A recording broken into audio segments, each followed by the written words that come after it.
qui est de régler ce problème de la dette. Maintenant, on a un problème face à nous qui est que de rendre l'espérance.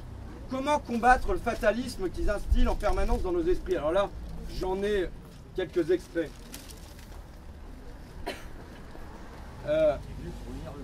Ouais. Nicolas Bavrez. Il n'y a pas d'alternative au désendettement de l'État. Stéphane Paoli, donc sur France Inter. Avons-nous d'autre choix qu'une certaine forme de rigueur? Le cercle des économistes. Il est des réformes incontournables sur lesquelles il ne devrait pas y avoir de débat, et ainsi de suite. Donc vous voyez, il y a la petite musique de la résignation qui est instillée, et la grande bataille qu'on a menée, c'est la bataille des esprits, c'est de rouvrir l'espérance dans les esprits, de dire que si c'est pas un problème technique super compliqué, alors là, moi je pose le problème des médias. Dans l'après-guerre, le Parti communiste a une presse qui fait 4 millions d'exemplaires quotidiens qui sont diffusés à travers le pays.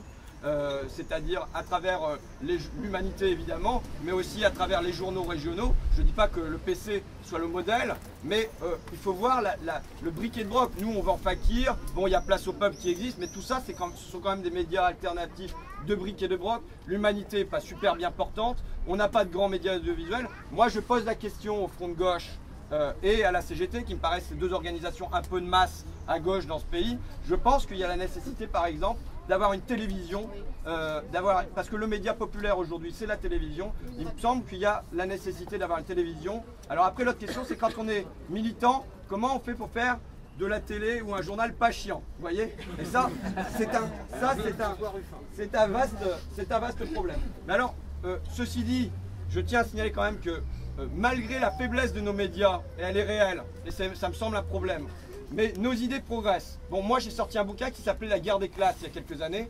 Quand j'étais invité dans les Cévennes pour parler, on ne voulait pas que je parle de ça, on voulait que je parle de médias et tout ça, j'étais invité par le Parti communiste dans les Cévennes. On ne voulait pas que je parle de lutte des classes. J'ai insisté, je disais si vous m'invitez c'est pour parler de ça.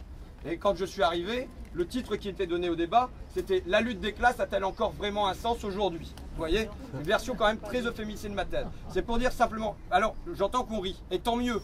Ça veut dire que ce qui était, parce qu'à l'époque, c'était pas les militants PC des Cévennes ou d'attaque des Cévennes, c'était quelque chose de généralisé. Ça veut dire que depuis, sur le terrain idéologique, on a franchi des pas qu'on se rend même plus compte qu'on a franchi. Donc ça, je le disais, en termes de conquête du pouvoir, ce sont plus des mots tabous. En quelques années, on a fait un certain nombre de pas en avant. Puisque je citais 1789 tout à l'heure, je disais ça sur 1789, mais en même temps, en 1789, on n'a pas de médias. Le média le plus puissant, c'est l'Église, qui est capable de reproduire son sermon toutes les semaines dans toutes les paroisses du royaume. Alors il y a quelques prêtres rouges, dissidents, etc.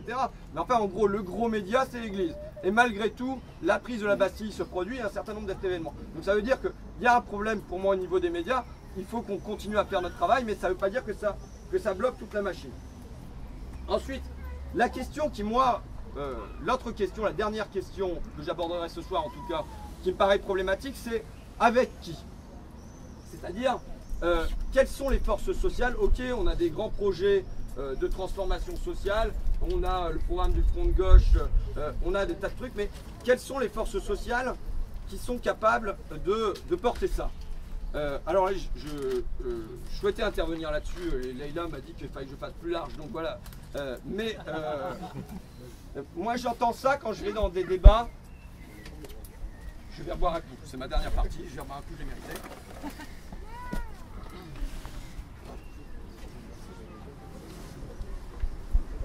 J'entends ça quand je vais dans des débats organisés par Attaque et ainsi de suite en province. Le peuple, si on compte sur lui, tout ce qu'il veut c'est consommer. Qu'est-ce que tu peux espérer des ouvriers? Ils sont juste votés devant TF1. On part en vacances et on s'est retrouvé au milieu de tous ces cons en short. Vous voyez? Bon, et ça ce sont des choses que j'entends dans des milieux politisés de gauche. Et à l'inverse, je peux le faire à l'inverse. J'entends des pics quand je vais chez les prolos pour ainsi de suite, sur les bobos, les intellos, les fonctionnaires qui pompent des règlements et ainsi de suite. Et là, il me semble qu'on a une fracture, une division de classe qui est très préoccupante. Parce qu'on ne fera rien, j'y reviendrai, mais on ne fera rien de grand, rien de beau, rien de grand, rien de beau ne s'est fait dans notre histoire sans qu'il y ait une jonction entre ce que j'appelle la petite bourgeoisie intellectuelle et en gros la classe ouvrière, quoi, les travailleurs. Alors, ça a des raisons. Ça a des raisons sociologiques. Alors le premier point qu'il faut analyser, c'est pour moi la raison économique majeure, c'est le rôle de la mondialisation, qui va opérer comme un fil à couper le beurre dans le destin de la petite bourgeoisie intellectuelle et dans le destin de la classe ouvrière à partir de la fin des années 70 et du début des années 80. Alors là, il y a un indice pour ça, c'est par exemple le taux de chômage. C'est l'indice qui est évidemment le plus crucial, c'est la peur du chômage. En 1982, on a 3,2% de chômage chez les cadres et professions intellectuelles, on a 3,6% chez les professions intermédiaires et on a déjà 8% chez les ouvriers. Donc vous voyez, plus de 2 fois plus. En 2012, maintenant, on est à 4% chez les cadres, c'est-à-dire une proportion qui restait à peu près stable au fil de ces 3 décennies, 4,9% chez les professions intermédiaires et on a 13,5% chez les ouvriers, 19,6% chez les ouvriers non qualifiés, près de 20% de chômage. Je peux le faire sur le taux de diplôme, mais là, comme on est en mode, on n'est pas en, enfin, on va passer plus vite au débat avec vous. Sur les revenus, qu'est-ce qui se passe pendant la grande décennie des échanges entre 84 et 94? On a le revenu des ménages employés qui ne bouge pas, il est 0%, stagnation. Celui des ouvriers non qualifiés diminue, moins 5%. Celui des cadres, il augmente de 13%, cadres et professions intellectuelles. Celui des professions libérales augmente de 38%. Donc vous voyez, d'un côté, les ouvriers non qualifiés, chômage qui est multiplié, qui est plus de 3 fois supérieur à celui des cadres, et d'un autre côté, les revenus qui diminuent au fil de cette décennie pour cette catégorie-là. Alors, ça induit un rapport à la mondialisation qui est, et donc à la politique, qui est complètement divergent chez ces deux classes. Chez la petite bourgeoisie intellectuelle, et c'est pas négatif, je me comprends bien évidemment dans ce terme de petite bourgeoisie intellectuelle.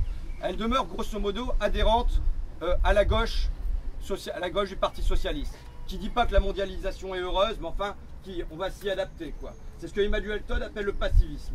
Elle n'est pas heurtée, cette classe-là n'est pas heurtée de plein fouet par la mondialisation. Donc elle l'accepte, elle s'y adapte, elle continue pour des raisons de valeurs morales d'adhérer au Parti socialiste. Et on a d'un autre côté la classe ouvrière ou les ouvriers qui, eux, se prennent le choc du plein fouet et rompent avec ça. On a en 1980 74% des ouvriers qui votent François Mitterrand au deuxième tour de la présidentielle. Vous savez qu'on n'est plus qu'à 49% ou 50% en 2007 pour Ségolène Royal, Sarkozy, sans compter tout ce qui s'est perdu entre-temps dans l'abstention. Vous voyez, là on sait que bon, on peut chipoter sur les chiffres, mais la place de l'électorat ouvrier chez Marine Le Pen est loin d'être négligeable. C'est un problème qu'à mon avis il faut affronter avec lucidité. On a ensuite en 2005 le vote, c'est un vote de classe très net. On a 80% des ouvriers qui votent contre le traité constitutionnel européen. On a 71% des employés, 67% des chômeurs, pardon, c'est 71% des chômeurs, 67% des employés. Et à l'inverse, on a 56% des cadres qui votent pour le oui et 54% des profs qui votent pour le oui. Donc vous voyez, là, on a... alors, moi, ce que je dis, et quand on fait des interviews un peu de de biographie historique, politique, pardon, avec des gens, la place de l'emploi, la peur de perdre son emploi, elle vient très tôt dans les classes populaires, ou que les enfants n'aient pas d'emploi et ainsi de suite. Alors que par exemple, on va avoir une préoccupation écologique qui va être primordiale dans la petite bourgeoisie intellectuelle. Et pour moi, il ne s'agit pas de dire la préoccupation écologique, c'est nul, mais il s'agit de voir ça en face. Voilà. Donc ça veut dire que pour moi, je vais faire le programme vite fait, mais il y a la nécessité de poser le rouge. Si on veut unir le rouge et le vert, si on veut unir ces deux classes, il faut garantir la protection, une protection sociale au sens très large aux classes ouvrières, aux classes populaires. Pour moi, j'y reviendrai dans le fil du débat, mais ça passe par du protectionnisme.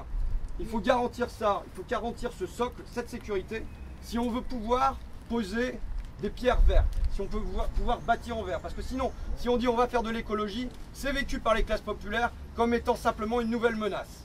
Un nouveau changement, alors que déjà on s'est subi des changements qui étaient catastrophiques. Donc je redis, il y a pour moi l'un des rôles du front de gauche, c'est de parvenir à unir ce rouge et ce vert, de parvenir à unir ces deux classes, la classe ouvrière et la petite bourgeoisie intellectuelle.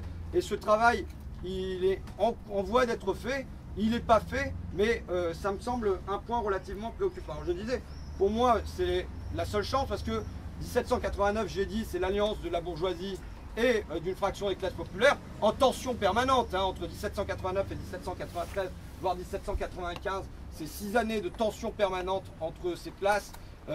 1936, le Front populaire, c'est encore... On parvient à allier la petite bourgeoisie intellectuelle qui se soucie d'antifascisme et tout ça avec les classes populaires qui sont pour des revendications sociales plus immédiates.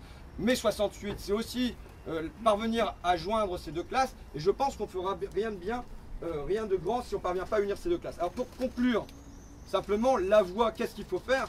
Au fond, le gars de Chevreux, là, que je citais en préalable, qui nous a livré son plan de bataille et qu'on est allé interroger, il nous le dit très bien ce qu'il faut faire. Il propose 3 scénarios dans son papier et je l'interroge sur ces 3 scénarios.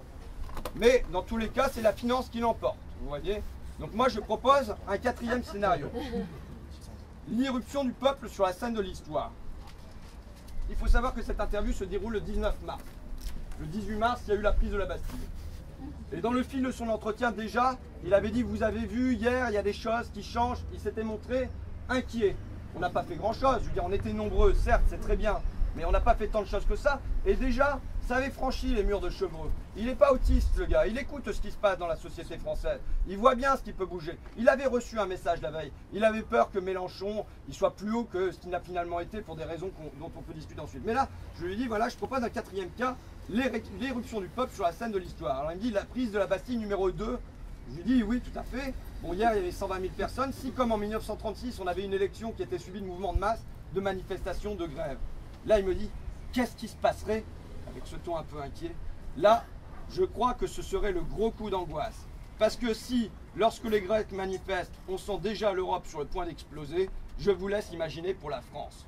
Alors là, je pense que là, quand il nous dit ça, on sait ce qu'il nous reste à faire. Ça ne veut pas dire que ce chemin est simple, mais en tout cas, on sait qu'on peut continuer à peser. Il ne faut pas croire qu'on ne puisse rien faire contre la finance. Avec nos armes, nos outils traditionnels de mobilisation de masse et ainsi de suite, on peut encore peser. Voilà, je vous remercie en tout cas pour votre écoute. Merci.